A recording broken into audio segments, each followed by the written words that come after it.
बिस्मिल्लाहिर्रहमानिर्रहीम। मेहताब हैदर एक नए एपिसोड के साथ आपकी खिदमत में हाजिर है। चंद दिनों के वक्फे के बाद आपसे दोबारा जो पाकिस्तानी इकॉनमी के इश्यूज़ हैं उन पे बात करनी है। कोशिशें जारी हैं और आखिरी मराइल में पहुंच चुकी हैं कि पाकिस्तान और आईएमएफ के दरमियान जो एक स्टॉल्ड प्रोग्राम है उसको दोबारा से रिवाइव किया जाए। आपने ये देखा कि पिछले 3-4 दिनों में खासकर कल हुकूमत पाकिस्तान ने और स्टेट बैंक ऑफ पाकिस्तान ने मुतअद्दिद ऐसे इकदाम किए जो आईएमएफ के कहने पर किए गए। सबसे पहले तो ईसीसी की मीटिंग में एक सरचार्ज ₹3.82, ₹3.39 है और पिछला जो है वो कोई 42 पैसे इसके अलावा है। तो ₹3.82 एक नया सरचार्ज जून तक लगाया गया है। लेकिन ये जून में ख़त्म नहीं होगा, अगले साल मुख्तलिफ क्वार्टर्स में मुख्तलिफ है और ऑन एवरेज ₹2.63 जो नेक्स्ट फाइनेंशियल ईयर 1 जुलाई से शुरू होगा 2023-24 उसमें भी ये जारी रहेगा। एक तो सबसे पहले ये सरचार्ज आयद किया गया और कल आपने देखा कि डॉलर ने एक फिर ऊंची उड़ान ली और तकरीबन कोई रुपया जो है वो डिप्रिशिएट हुआ अगेंस्ट डॉलर। अभी ये शायद मजीद भी रुपए के ऊपर जो है वो प्रेशर रहेगा। तीसरा जो है वो स्टेट बैंक ऑफ पाकिस्तान की मॉनेटरी पॉलिसी कमेटी की मीटिंग जो कि सेकंड वीक में शेड्यूल्ड थी उसको जल्द मुनक्किद किया गया और 300 बेसिस पॉइंट्स उसमें इजाफा हुआ। पहले ये पॉलिसी रेट या शरह सूद 17% थी, अब उसको बढ़ाकर 20% किया गया है।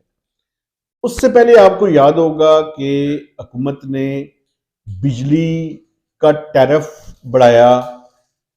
इन 3 शराइत पर अमल दरामद के बाद अब इसका रिजल्ट क्या निकलेगा।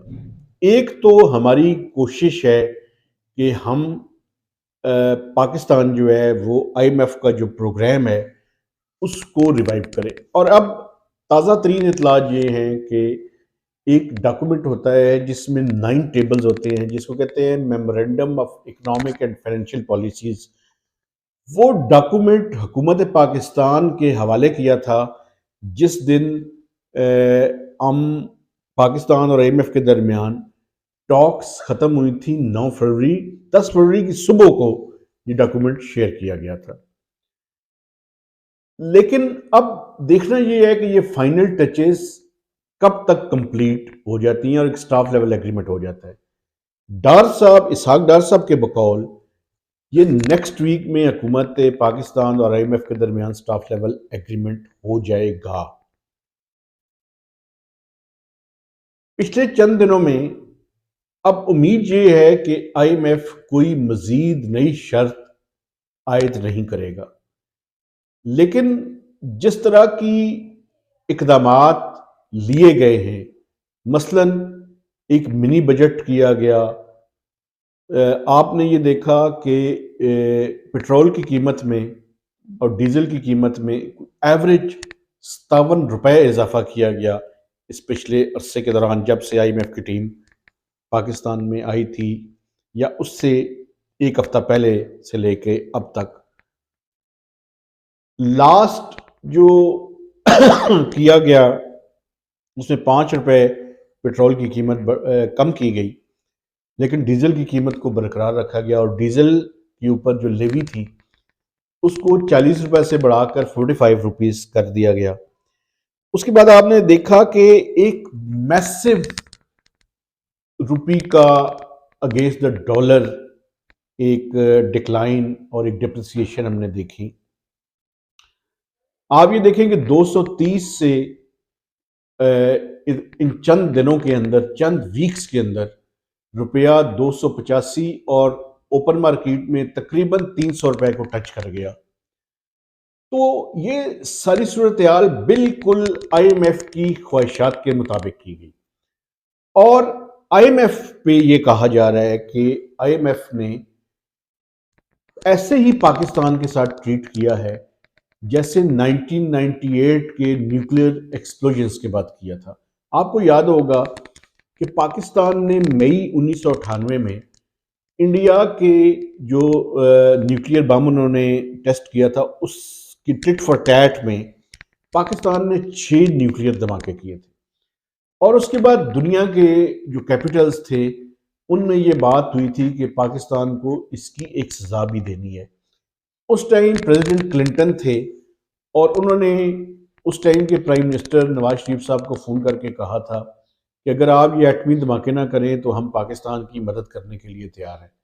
लेकिन पाकिस्तान ने ऑप्ट किया था उस टाइम न्यूक्लियर एक्सप्लोजन्स को करना।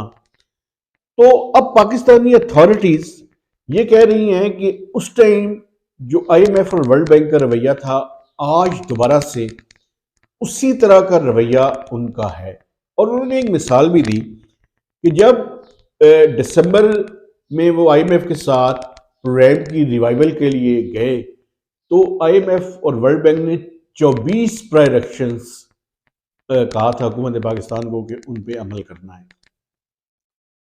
और आखिर में एक जो उस टाइम इंडिपेंडेंट पावर प्रोड्यूसर्स के साथ हुकूमत पाकिस्तान का इशू चल रहा था, वो आखिर में किया गया before the sending this report to the IMF executive board.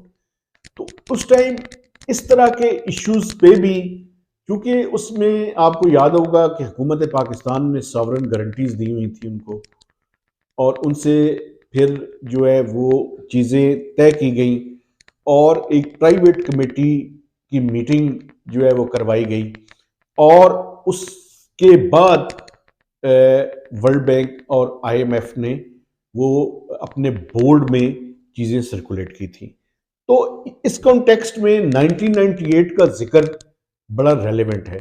यानी जिस तरह की सिचुएशन पाकिस्तान की उस टाइम थी, उस टाइम पाकिस्तान को 400 मिलियन डॉलर्स के एक फाइनेंसिंग गैप को फिल करने की जरूरत थी।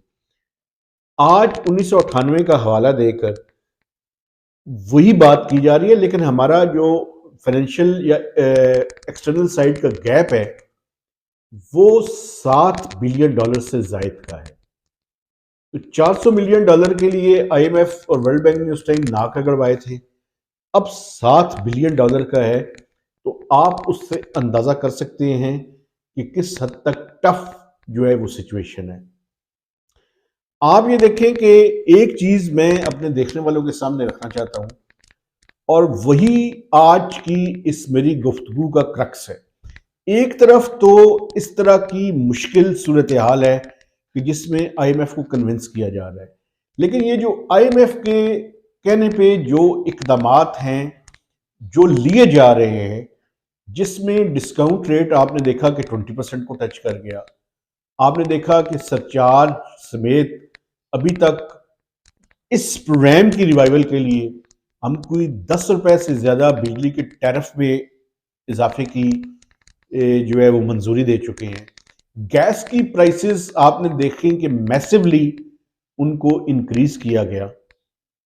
170 अरब रुपए का मिनी बजट पेश किया गया, जिसमें जीएसटी का रेट 1% बढ़ाकर जनरल जीएसटी का रेट जो है जीएसटी 17 से 18% कर दिया गया, और कुछ आइटम्स पे एफबीआर को एम्पावर किया गया है कि वो 25% तक जीएसटी लगा सकता है। इन सारे इकदामात के नतीजे में अब होगा ये कि इन्फ्लेशन जो 31.5% और कोर इन्फ्लेशन 21.5 को क्रॉस कर चुकी है, ये एक इन्फ्लेशन या महंगाई का एक नई वेव पाकिस्तान के अंदर आएगी।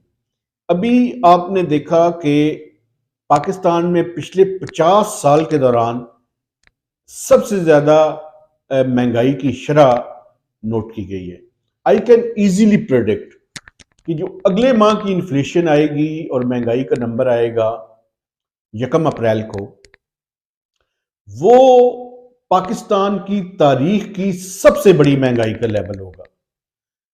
क्योंकि अभी ये जो डिप्रिसिएशन हुई है, इसका असर, इलेक्ट्रिसिटी की प्राइसेस का असर, और ये जो जितने इकदामात हो रहे हैं टफ मेजर्स, इनका मकसद ये सारे का सारा ट्रांसलेट होगा। तो आए तो ये मैं बड़ी आसानी से आपको बता सकता हूँ कि अगले महीने की जो महंगाई की शरह होगी, अगर आज 31.5% है तो ये 35% को क्रॉस कर चुकी होगी। 35 से 40% की तरफ इसका सफर शुरू हो चुका होगा और आइंदा आने वाले 3 महीनों में आप देखेंगे कि ये महंगाई 40% को कम अज कम टच और क्रॉस कर जाएगी। तो आइंदा आने वाले चंद महीने और खासकर रमदान का जो महीना है पाकिस्तान में, वो लोगों को रहमतों का महीना है, लेकिन एक महंगाई का अफरीत और महंगाई का तूफान हमारे सामने खड़ा होगा। अब यहाँ पे जो पाकिस्तानी बिजनेसमैन हैं, जो दुकानदार हैं, मेरी उनसे गुजारिश ये है कि वो इस सारी सूरत हाल में एक्सप्लॉइट करने की या इस सूरत हाल का इस्तेसाल करने की कोशिश ना करें। नाजायज़ मुनाफा प्लीज़ ना कमाएं आप, बल्कि उस अपने मुनाफे में थोड़ी सी कमी कर दें। मैं ये नहीं कहता कि आप नुकसान पे चीज़ें बेचें, लेकिन मुनाफे में थोड़ी सी कमी कीजिएगा ताकि लोग यहाँ पे कोई भूखा न रहे। तो अब फूड की इन्फ्लेशन और जो खुराक की महंगाई है, उसकी शरह जो है वो सबसे ज़्यादा है। लास्ट वीक ही ये 41% को क्रॉस कर चुकी थी। तो अब ये शायद इन इकदामात के बाद थोड़ी सी मज़ीद ऊपर जो है वो जाएगी। तो हुकूमत की भी ये ज़िम्मेदारी है कि वो अपने एडमिनिस्ट्रेटिव कंट्रोल्स को बेहतर करे, सप्लाई साइड की सिचुएशन को बेहतर करे, ताकि रमज़ान के दौरान जो है वो इन प्राइसेस में इजाफा ना हो। एक आखिरी बात करके मैं आपसे इजाज़त चाहूँगा। चंद आइटम्स ऐसे हैं जिन पे खासी तवज्जो की ज़रूरत होगी इस रमज़ान के दौरान। उसमें चिकन और मीट और पल्सेस, कुकिंग ऑयल, ये जो चीज़ें हैं, इन पे शुगर, ये जो चीज़ें हैं, इन पे हमें खासी तवज्जो देने की ज़रूरत हो। एक तो इनकी इम्पोर्ट और जो सप्लाई साइड है उसको बेहतर करने की ज़रूरत है। अगर किसी चीज़ की यहाँ पे शॉर्टेज है, खासकर आपको पता है कि रमज़ान के दौरान बेसन और कुकिंग ऑयल लोग ज़्यादा इस्तेमाल करते हैं। मुझे ये ज़ाती तौर पे पता है कि स्टेट बैंक इस पे खासी तवज्जो दे रहा है, लेकिन आगे से जो एडमिनिस्ट्रेटिव चीज़ें हैं, जो सेंटर और प्रोविंसेस के दरमियान है और डिस्ट्रिक्ट लेवल तक है, उनको स्मूदन करने की ज़रूरत है, ताकि ना तो किसी किस्म की शॉर्टेज हो और ना ही लोग नाजायज़ मुनाफा जो है वो इस मुकद्दस महीने के दौरान कमा सकें। तो एक इस वीलॉग के साथ कि आइंदा आने वाले चंद दिनों में महंगाई मज़ीद बढ़ेगी, लेकिन आप और मैं और सब अपने इर्द गिर्द जितने रहने वाले लोग हैं उनका ख्याल रखें, ताकि ये जो इस टाइम मुश्किल तरीन सूरत हाल है पाकिस्तान में, उसका हम तदारक कर सकें। तो महताब हैदर को नए वीलॉग तक इजाज़त दीजिए। खुदा हाफिज़।